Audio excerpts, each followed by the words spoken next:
প্রধানমন্ত্রীর মালয়েশিয়া সফরের পর জুলাই মাসে ঢাকায় আসছে মালয়েশিয়ার প্রতিনিধি দল। দুই দেশের যৌথ ওয়ার্কিং গ্রুপে আলোচনা হবে শ্রমবাজার খোলার বিষয়ে। কর্মী পাঠাতে অনিয়ম বন্ধে সংশোধন করা হবে সমঝোতা স্মারক। তবে দালাল চক্রের দৌরাত্ম্য ঠেকাতে নিয়োগ প্রক্রিয়া আরও স্বচ্ছ, ন্যায্য ও সাশ্রয়ী করার পাশাপাশি এজেন্সি বাছাই ও অটো রোটেশন শর্ত বাতিল চান অভিবাসন সংশ্লিষ্টরা। সৌদি আরবের পর বাংলাদেশের সবচেয়ে বেশি কর্মী যায় মালয়েশিয়াতে। বৈধভাবে দেশটিতে বিভিন্ন খাতে কাজ করছে 10 লাখের বেশি শ্রমিক।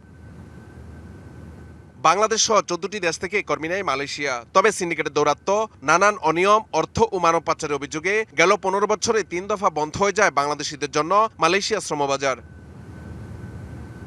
সম্প্রতি প্রধানমন্ত্রী তারেক রহমান মালয়েশিয়া সফরে ফের শ্রমবাজার চালুর আশা জেগেছে। দুই দেশের সরকার প্রধানের বৈঠকে আলোচনা হয় দ্রুত শ্রমবাজার খোলা, অনিয়মিত কর্মীদের বৈধ করা এবং আটক বাংলাদেশিদের প্রত্যাবাসনের বিষয়ে। জোর দেওয়া হয়েছে নিয়োগ প্রক্রিয়া স্বচ্ছতার উপর।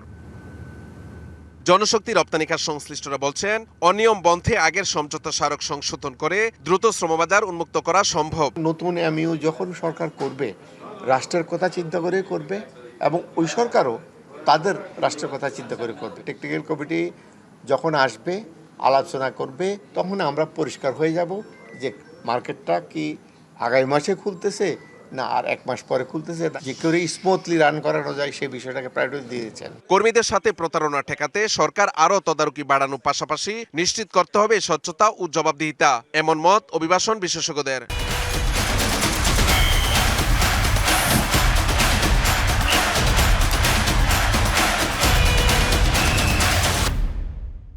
প্রোঅ্যাক্টিভ ভূমিকা সরকারের থাকতে হবে কাজের ক্ষেত্রে, শুধুমাত্র বক্তব্য দেওয়া না যে হ্যাঁ অচিরেই বাজার খুলে যাবে। এর চেয়ে আমরা দেখতে চাই দৃশ্যমানভাবে পদক্ষেপগুলো নেওয়া হচ্ছে। এমওইউটা রিভিউ করতে হবে, যে জটগুলো আছে জটগুলো খুলতে হবে।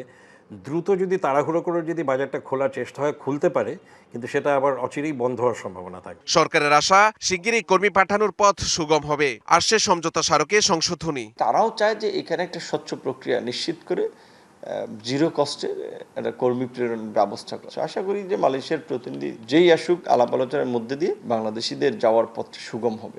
এজেন্সি সিলেক্ট করার ধারাটা এইচএ সহ আরও কিছু জায়গায় সংশোধনীর প্রস্তাব প্রধানমন্ত্রী পর্যায় পর্যন্ত একটা ইফেক্টিভ আলোচনা হয়েছে। আশা করি যে এই সফরের মধ্যে দিয়ে এটা একটা সমাপ্তির দিকে যাবে। কোন রকম হয়রানি আর ভোগান্তি ছাড়াই যেন কর্মীরা কম খরচে দ্রুত মালয়েশিয়া যেতে পারে, এ নিয়ে ঢাকা ও কুয়ালালামপুর একসঙ্গে কাজ করবে, এমনটাই প্রত্যাশা সংশ্লিষ্টদের। Mahmudul Hasan Nazim, DBC news, Dhaka.